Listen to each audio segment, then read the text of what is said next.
Sem ti eu não vivo. Completa-me como água para o rio, reveste-me como fazes com os lírios, faz-me sentir alegria como os pássaros. A paz do Senhor para todos os nossos amados irmãos. Eu sou o pastor Pedro Inácio, da Igreja Evangélica Congregacional em Mangabeira, João Pessoa, Paraíba.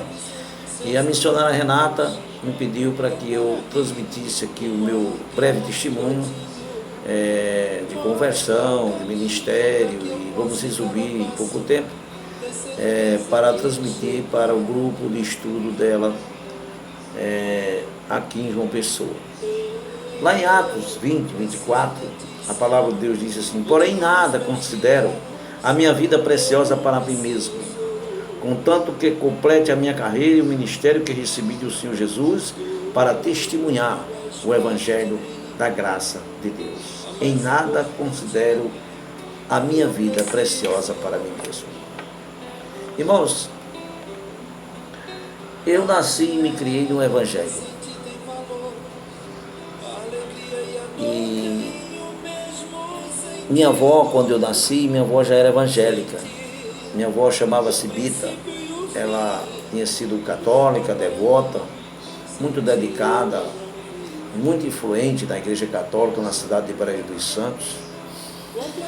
E quando eu nasci, ela era uma pessoa muito amada, ela já era evangélica, muito dedicada, e a conversão dela foi o seguinte: no mês de maio, a santa da Igreja Católica dormia na casa dos devotos católicos. E quando ela estava lendo a Bíblia, um missionário inglês esteve lá na casa dela e vendeu uma Bíblia católica para ela. Ela estava lendo a Bíblia. E ela sentou e disse: olha, se a santa andar com os próprios pés e dormir hoje na minha casa, ela vai dormir aqui. Se ela não andar, ela não dorme, e a partir de hoje eu não sou mais católico. Vou entrar para a igreja evangélica e vou pregar o evangelho verdadeiramente às pessoas.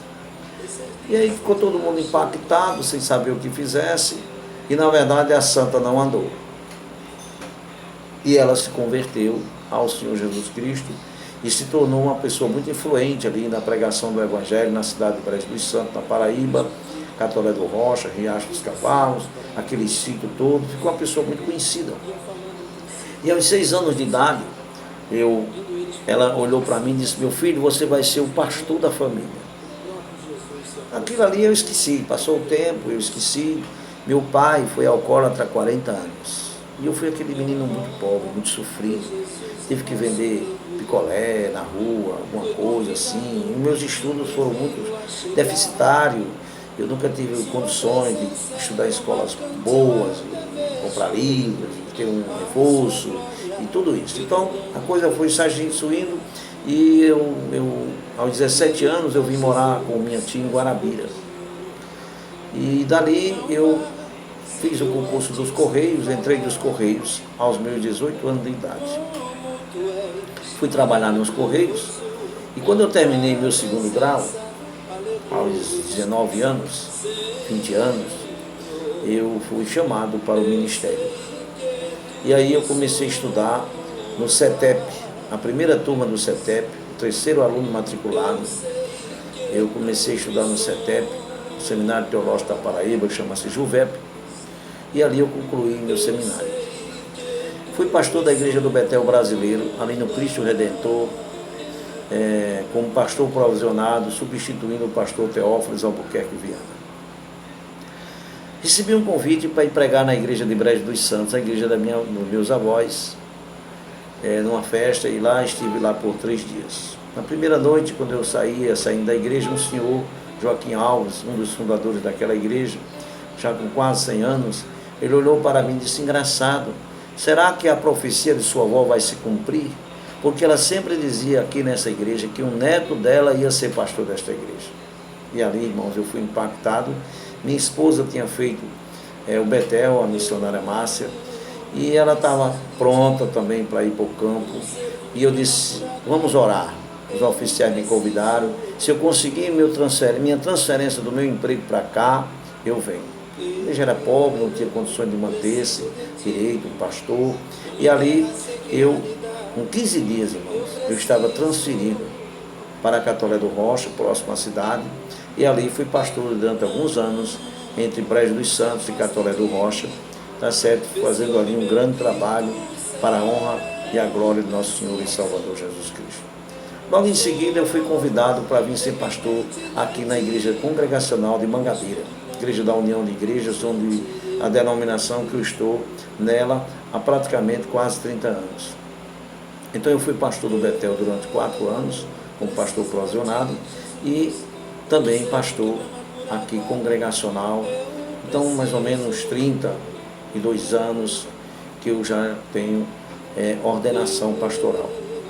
E aqui eu vim para Mangabeira e estou aqui desde 99, pastoreando esta igreja. Sou o diretor do Seminário Teológico Congregacional aqui de João Pessoa. E a gente tem trabalhado, evangelizado, ganhado alma para Jesus. Nós já chegamos a ordenar mais de uns 30 pastores ou mais, alguns missionários. Enviamos para o campus e estamos aqui trabalhando para a honra e a glória de Deus. Sou casado, minha esposa é Márcia, tenho 3 filhos, né? E tenho estudado a palavra de Deus, tenho orado, tenho pregado e tenho pedido a Deus que Deus continue nos abençoando até o fim da nossa vida. Ainda estou novo, estou com 57 anos e 30 e poucos anos de ministério, fui ordenado mais ou menos com meus 25, 26 anos e estou aqui trabalhando para a glória de Deus. E meus filhos são evangélicos, servem a Deus, buscam o Senhor Jesus Cristo, para a honra e a glória de nosso Senhor e Salvador Jesus Cristo. Uma coisa, irmão, que eu tenho aprendido durante todo o meu ministério é que não tem outro caminho a fazer, é amar. Amar acima de qualquer coisa, respeitar as pessoas, honrar a história das pessoas, honrar a sua história e honrar a história dos outros. Isso é o que faz ser você um cristão autêntico, um cristão dedicado, em que você tem realmente compromisso com a palavra de Deus. Em nada tenho a minha vida por preciosa. E ainda estou disposto ao que Deus quiser mandar para o campo, para a abertura de trabalho. E eu estou orando a Deus para que Deus faça a sua vontade na minha vida. Meus filhos já estão criados, já estão casados, eu já estou aposentado. E agora só eu e minha esposa, e nós estamos ainda pastoreando a igreja. Mas no momento em que Deus mandar a gente ir para um campo e abrir uma outra igreja, fazer um trabalho de Deus, nós estamos dispostos a qualquer coisa para continuar o resto de vida, de anos que nos faltam, para falar, pregar o Evangelho da graça do nosso Senhor e Salvador Jesus Cristo. E o que eu aprendi, irmãos, é que na vida cristã a gente precisa amar, a gente precisa perdoar, a gente precisa tolerar, a gente precisa respeitar e nós devemos que pregar a verdadeira palavra de Deus. E o Salmo 15, ele vai nos ensinar algumas coisas sobre o cidadão do céu. Então nós somos cidadão do céu, mas estamos na terra. E já que nós somos cidadão do céu e estamos na terra, nós temos que ter algumas atitudes do verdadeiro cidadão do céu, que vai realmente impactar as pessoas com relação à pregação da sua palavra. Lá no Salmo 15, a palavra de Deus diz assim: naquele mesmo dia, iam 2 discípulos para uma aldeia chamada Emaús. Iam falando entre si tudo o que havia sucedido. Indo eles falando entre si, fazendo perguntas um ao outro, o próprio Jesus se aproximou e ia com eles. É uma honra ter Jesus em nosso meio. Foi convidado e o primeiro a chegar. Sua presença é Quem, Senhor, habitará no teu tabernáculo? Quem há de morar no teu santo monte? Aí ele vai falar de nós aqui na terra. Quem são esses? O que vive com integridade e pratica a justiça e de coração fala a verdade. O primeiro passo que ele fala aqui da característica do cristão, o salmista Davi, ele diz que fala de integridade justiça e verdade. É isso que nós temos que ter e viver e ser. Pessoas íntegras, leais, sinceras, justas, fazer as coisas do jeito de Deus e de coração falar a verdade, sempre. O que não difama com sua língua, nem faz mal ao próximo, nem lança injúria contra o seu vizinho. Se então um cidadão do céu, ele não difama ninguém, ele não faz mal a ninguém e nem faz injúria a ninguém. O que a seus olhos ele tem a maldade como desprezível.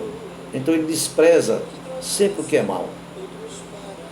Mas honra os que temem ao Senhor, honra a sua história e honra a história dos outros. O que jura com dano próprio e não se retrata. Quando ele dá uma palavra, quando ele se compromete, ele não volta atrás. Mesmo que isso venha causar dano, prejuízo a ele, mas ele não se retrata. O que não empresta o seu dinheiro com usura, não é avarento, não explora, não aproveita o momento em que a pessoa está numa crise, precisando de um dinheiro, de uma medicação, de uma doença, aí ele aproveita e coloca o juro no gogó. Isso é injustiça para Deus. O que não empresta o seu dinheiro com jura, nem aceita suborno, corrupção, que a gente está vendo tanto aí, mesmo em plena Covid-19. Não aceita suborno contra o inocente. Quem deste modo procede, jamais será abalado. Que Deus nos ajude e nos abençoe. Em nome de Jesus. São para ti como um sinal de gratidão. Fica, Jesus, mais um pouquinho.